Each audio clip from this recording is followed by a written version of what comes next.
Sobat, kami dari Fakultas Ekonomi Universitas Tanjung Pura. Di sini kami mengunjungi salah satu industri hidroponik yang ada di Pontianak, Kalimantan Barat. Industri hidroponik adalah suatu sistem pertanian yang menggunakan teknologi untuk menanam tanaman dengan menggunakan larutan nutrisi.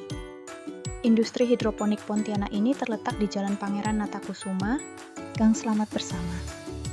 Industri ini dikelola oleh Saudara Yayat. Dalam pengelolaannya beliau juga dibantu oleh beberapa rekan kerjanya. Ada beberapa alasan kenapa beliau lebih memilih untuk berbisnis atau terjun di industri ini, padahal masih sangat banyak jenis bisnis lainnya yang dapat dilakukan. Karena intensinya besar. 2. Tidak memiliki banyak pesaing. 3. Sangat produktif untuk dilakukan dalam jangka panjang. Dalam membangun industri hidroponik ini, beliau menggunakan sistem NFT, di mana sistem NFT ini merupakan metode hidroponik yang menggunakan saluran pipa yang tipis dan panjang dengan posisi pipa sedikit miring. Kenapa demikian? Ini dilakukan agar dapat mengalirkan nutrisi kepada tanaman sehingga tanaman dapat menyerap nutrisi dengan baik. Sisa larutan nutrisi kemudian dikumpulkan kembali dan diolah ulang untuk digunakan kembali.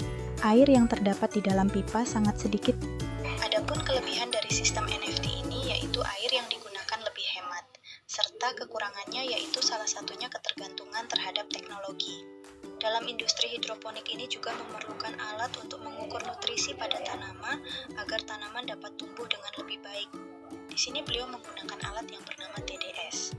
TDS adalah parameter yang digunakan untuk mengukur kualitas air atau larutan yang ideal pada suatu tanaman. Tanaman hidroponik juga memerlukan oksigen yang cukup layaknya kita manusia. Lalu apa sih yang akan terjadi apabila tanaman hidroponik kelebihan atau kekurangan oksigen? Yang dapat terjadi apabila tanaman hidroponik kelebihan oksigen yaitu pertumbuhan yang tidak terkendali dan akar tanaman yang terlalu panjang dan lebat yang dapat mengakibatkan kerusakan pada sistem hidroponik seperti pompa dan pipa. Sedangkan untuk kekurangannya yaitu pertumbuhan yang lambat, akar yang busuk, daun menguning, serta produktivitas yang rendah. Ini mengakibatkan masa panen menjadi lebih lama. Hal yang dapat menyebabkan tanaman kekurangan oksigen yaitu karena suhu airnya hangat yang menyebabkan kadar oksigen di dalam air tersebut berkurang.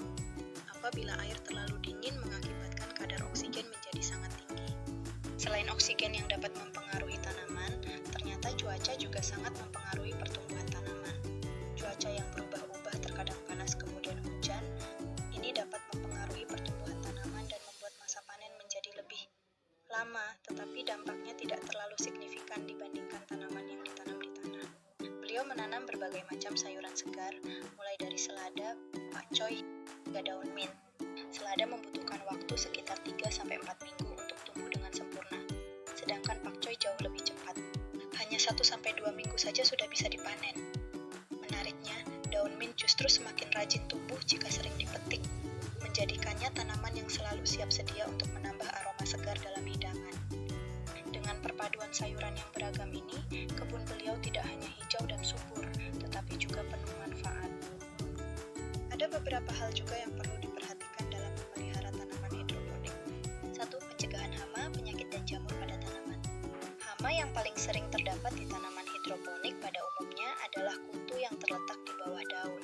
Untuk mencegahnya menggunakan pestisida. 2. Mencegah tumbuhnya jamur pada akar tanaman. Biasanya menggunakan cairan anti hama, di mana sebelum melakukan pemindahan bibit tanaman, akar tanaman akan direndam menggunakan air obat namanya Amerstar Soft. Hal ini mencegah tumbuhnya jamur atau biasa disebut mata kodok yang menyebabkan daun terdapat bintik-bintik hitam. 3. Menentukan pH kelembapan. Di sini beliau menggunakan sistem teknologi yaitu menggunakan pH parameter.